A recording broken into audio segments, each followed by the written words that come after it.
Hey guys, in this video we're going to be going over the 10 boondocking rules that you don't want to break, so stay tuned.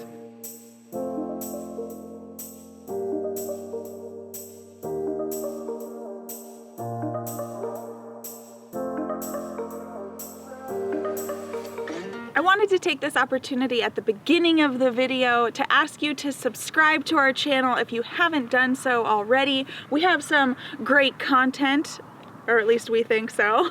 So also hitting that notification bell and the thumbs up button helps us out a lot. So with that said, let's get into the 10 boondocking rules. You might be wondering, what is boondocking? So boondocking is really just going off-grid with your RV and not having access to water, power. You pretty much need to be self-sustained when you go out boondocking. A lot of people ask if boondocking is legal, and yes it is. There are proper places to boondock. You can find these types of places through campendium.com. That's a great app that we use and a great website. And yeah, so you'll also hear it called dry camping, free camping, freedom camping. It goes by a couple different terms. So with that said, let's get into the 10 rules, with the first one being... don't leave your trash out there. The simple slogan that I'm sure you've heard before is pack it in, pack it out. We actually prefer to even try to leave places a little bit better than how we found them by taking out trash that we find when we're out and about while boondocking. This is easily done by just taking your trash bags and going to a local town or rest stop or anywhere that has dumpsters available for you, or if there's nowhere that has like a dumpster or even a trash disposal site available, you can do it a little bit more sneaky in smaller grocery size bags and dispose of them at gas stations, or a place that I like is Walmart parking lots. They'll usually have like a couple of trash cans, and so we'll take like little garbage size bags and put them in there. Yes. So this might seem like an obvious rule for our first one. However, we're mentioning it first because we see it broken the most, which is really unfortunate. And I'm sure you've seen those pictures online of, you know, some national forest land just completely trashed and they have to close down the area. So this is a very important one to not only clean up after yourself, but clean up after others so that we can keep these free camping areas open for the future. Number 2 is don't dump your tanks on the ground. This might seem like another obvious one, but we have actually seen this firsthand and it's disgusting. So please, not only is it disgusting, it is unsanitary and unhealthy. So please, no matter what you do, don't dump your tanks on the ground. Conserve your water. If you need to leave your site to go dump your tank somewhere where you're legally allowed to, leave out your chairs or a little tent or gazebo to save your spot, or pick up a Blue Boy. That makes it so much easier. If you don't know, a Blue Boy is just a portable tote that you could put your black water or wastewater into and take it somewhere else to dispose of it. And our next rule is to respect wildlife.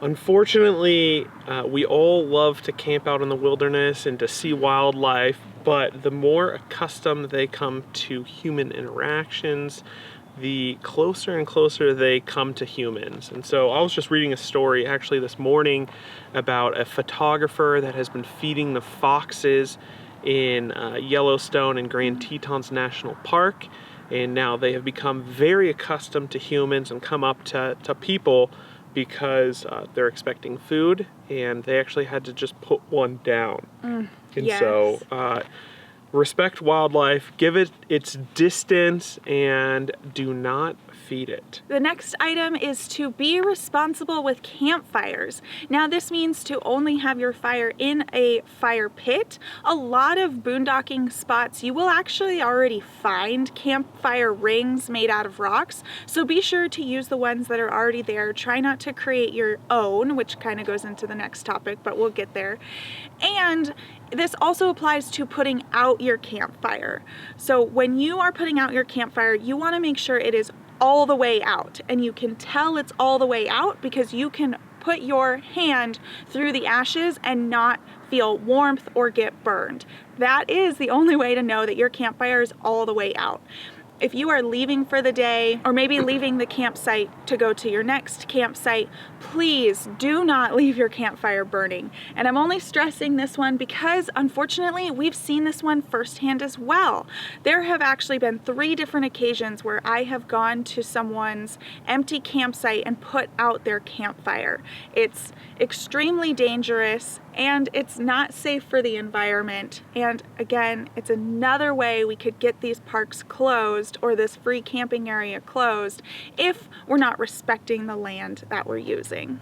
Or if you're like us, you can get a propane fire pit, which means that you have none of these worries and it's an easy on-off switch to get warm and to have that comfort campfire feeling without needing to worry about it burning down the entire forest. Yes, and the last point on campfires is to make sure when you get there that you're even allowed to have a campfire. Some places have fire bans in effect certain times of the year, so you also want to be following the laws when you're on this land. You could check the postings in the BLM area when you first arrive, or you can call the ranger and they'll let you know if fires are allowed or not allowed at that time. And our next rule is to not harvest firewood unless it's allowed. So this is one that you're definitely going to have to double check for each independent location, whether or not you can harvest firewood there. Sometimes they'll have it posted prominently at the entrance, and other times they'll have to go online.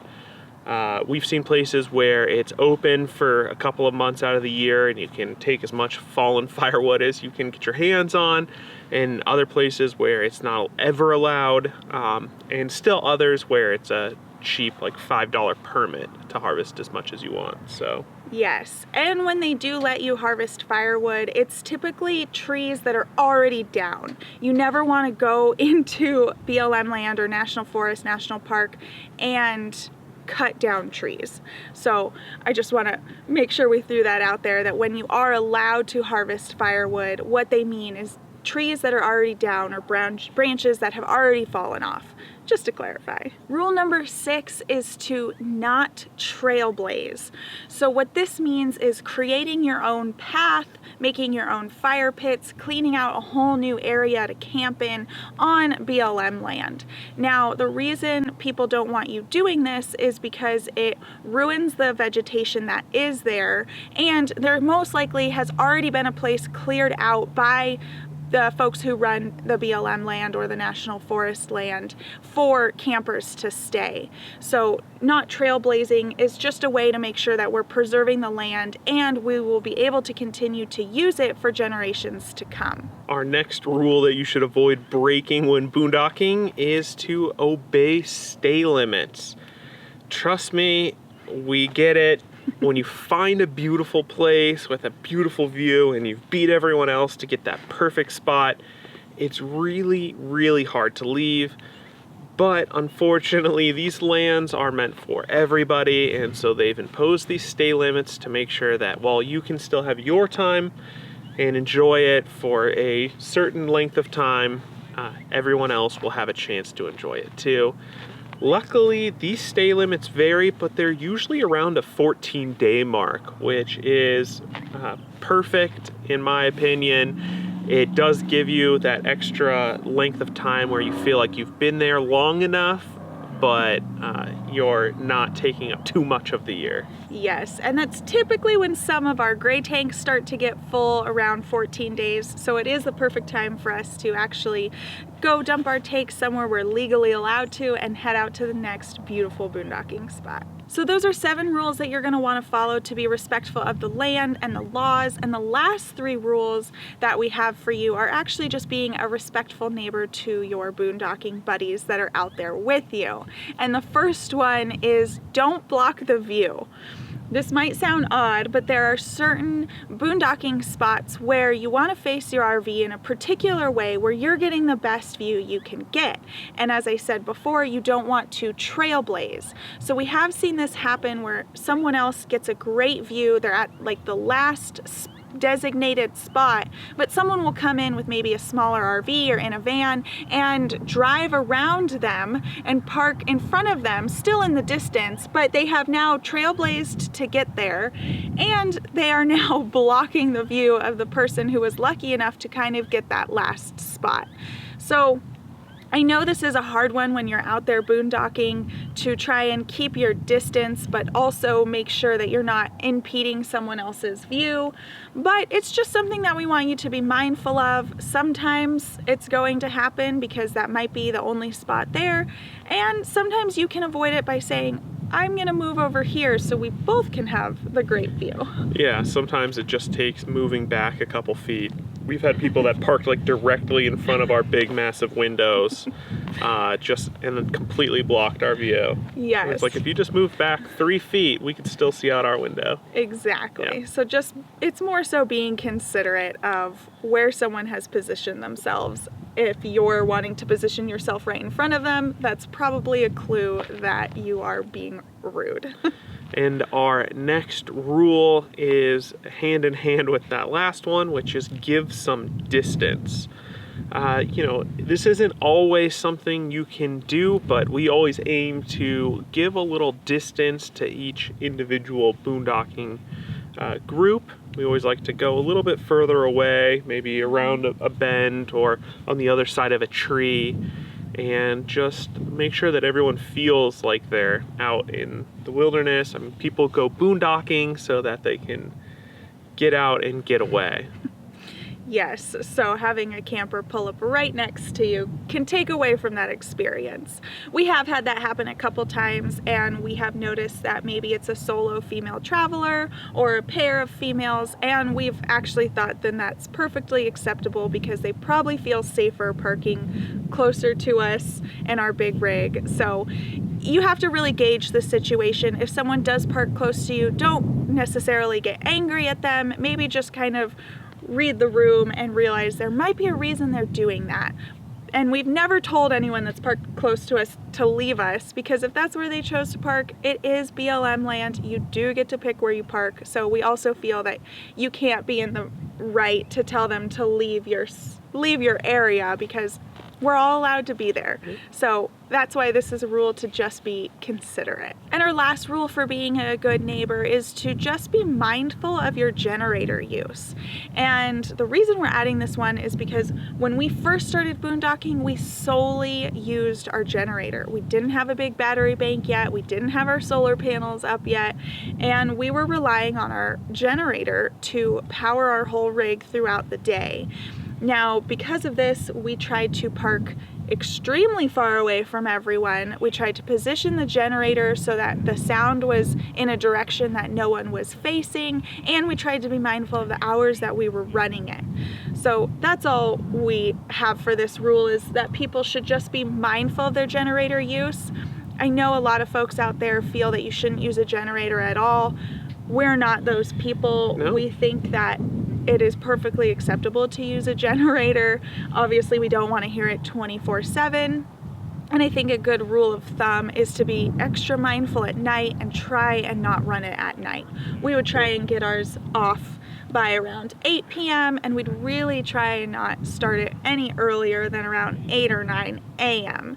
But we did need to make our coffee in the morning, so. And I think the only other thing I would recommend is, if you are looking to run your generator for long periods of time, to invest in a inverter generator. They are way, way, way quieter than the construction generators.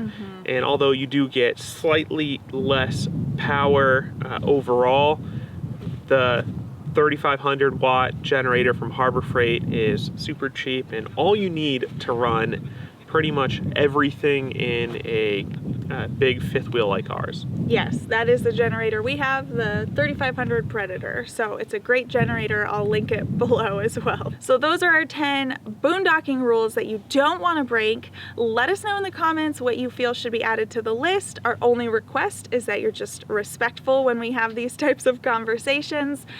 Other than that, don't forget to like this video and subscribe to join our Getaway gang. We'll see you next time. Bye, Bye, guys.